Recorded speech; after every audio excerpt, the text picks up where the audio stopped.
now available in paperback and e-readers. Isis, Revenge of the Cyber Goddess. The goddess next door takes on the threat of a deadly digital diva driven to destroy the world in this action-packed, all-new Isis series adventure. Get Isis, Revenge of the Cyber Goddess featuring a bonus pin-up and the other two books in the Cyber Goddess saga at online bookstores everywhere today.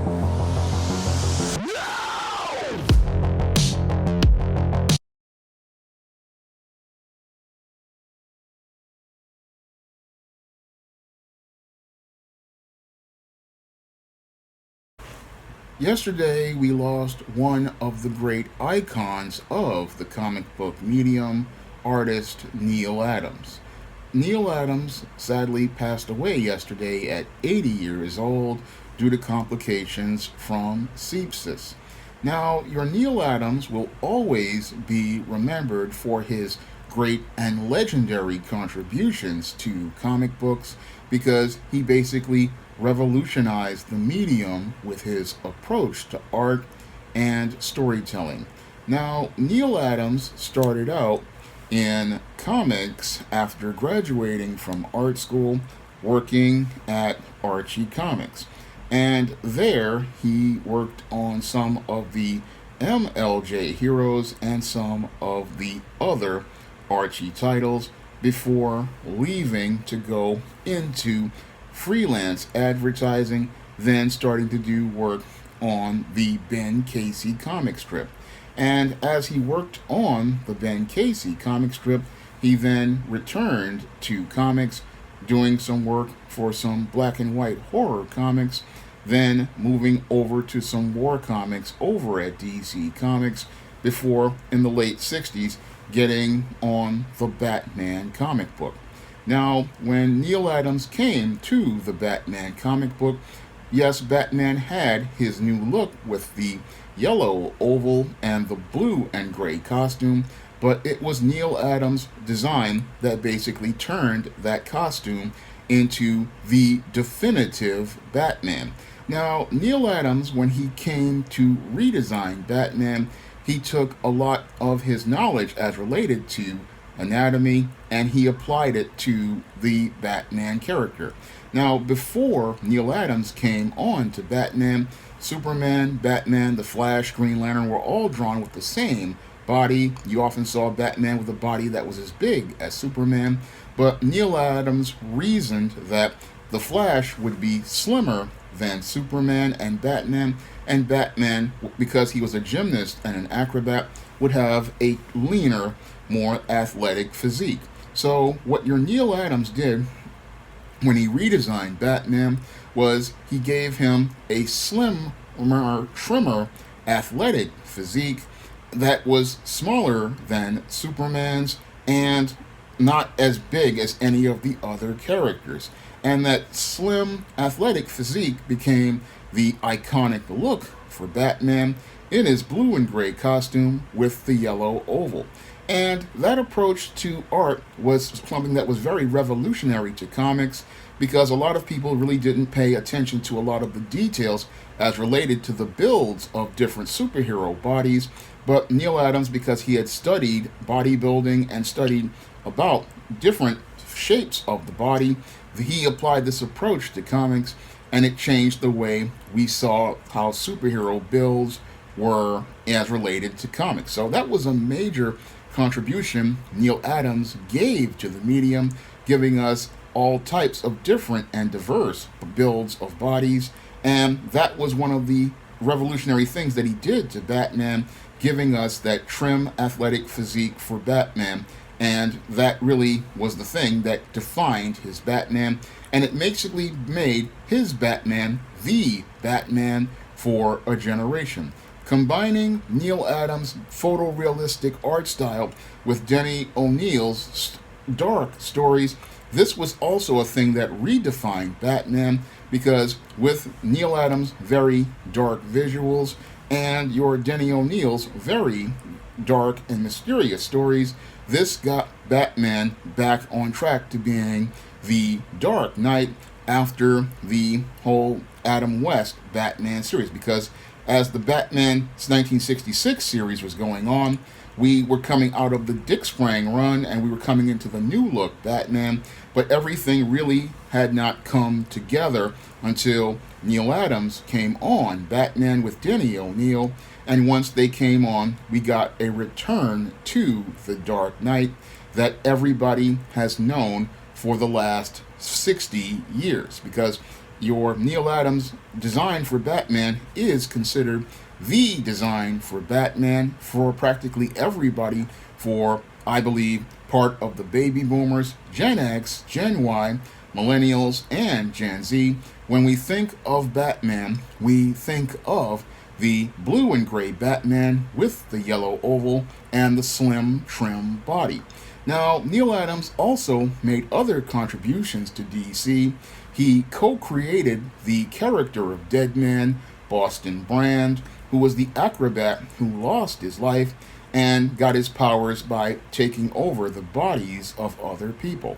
And the Deadman series was considered to be a cult favorite by many comic fans, and is considered, the Deadman character is considered to be a fan favorite for many.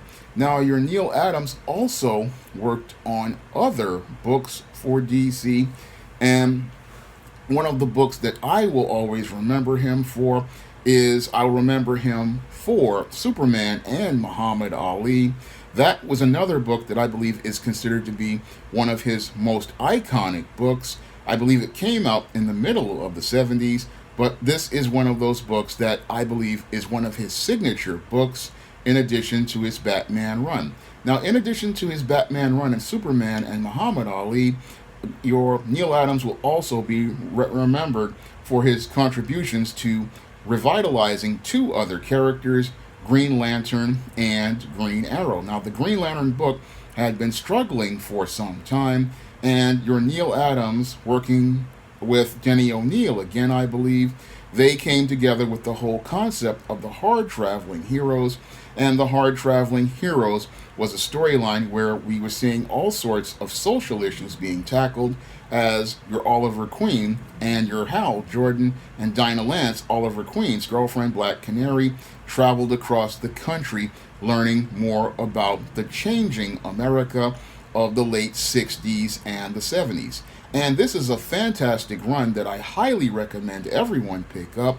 I mean, Hard Traveling Heroes is one of the best comics of the 20th century, and it's a run that is iconic as related to its art, iconic as related to its storytelling, and it revolutionized many characters, such as Speedy, who was the sidekick, having him tackle drug addiction. And the other thing that's about it is that we got what I believe to be the definitive Green Arrow costume during the Hard Traveling Heroes era. What a lot of people don't know is that Neal Adams designed not only Batman's iconic look, but he also designed Oliver Queen's iconic Green Arrow costume. Whenever people think of Green Arrow, they oftentimes think of the Neal Adams costume with three different shades of green, where he's wearing the tunic with the flared shoulder pads and has the square backpack and the gloves that go all the way up his arm. When people think of Green Arrow, they think of Neal Adams' Green Arrow. No other costume is ever even put on the level of the Neal Adams costume. So Neal Adams designs are extremely iconic, extremely timeless, and that was another great thing about him as a designer. He always designed great costumes, like Batman's costume, like Green Arrow's costume, and like Tim Drake Robin's costume. Tim Drake Robin's costume was a design from Neal Adams, and it was just as iconic because people still remember that costume ever since it debuted in, I believe, 1990. And ever since 1990, almost 30 plus years later, people remember Tim Drake's costume, and that just shows how great an eye your Neal Adams had for visuals because when he went out here working in advertising, he had to make things very compelling as related to visuals, and he brought that approach over to comics. So Neal Adams brought a lot of different techniques over to comics from advertising and art that basically improved the medium and took it to the next level. So one of the things I know that he brought again was that approach to anatomy and bodies and bodies in motion. The other thing that he brought to the medium was that photorealism. We never got to see that type of style and approach to comics before, but with Neal Adams, he made the visuals very strong, and you basically felt like you were looking at a photograph and not a drawing. And that's an approach that was taken all throughout the 70s by many artists such as John Byrne and George Perez and guys like Bob Layton and many others, that photorealistic approach. And that revolutionized comics because the visuals we got when we had Neal Adams, especially when he was inked by Dick Giordano, you were going to be in for a treat as related to a DC comic. And when you saw a Neal Adams DC comic, it wasn't just a comic, it was an experience. And when you read his comics and you looked at his visuals, they were a sight to behold. I consider him to be up there as one, like a Renaissance painter, because his contributions to comics were just so revolutionary at DC that they are something that what people will be looking at generations from now and just be in awe of them. I mean, this is how great Neal Adams was as an artist, and his contributions were, again, some of the greatest to the medium. And he not only made contributions to DC Comics, he also made contributions to Marvel Comics. Now, Neal Adams did a run on X-Men, I believe with Roy Thomas, in doing the last couple of issues of X-Men, and they were trying to save the book.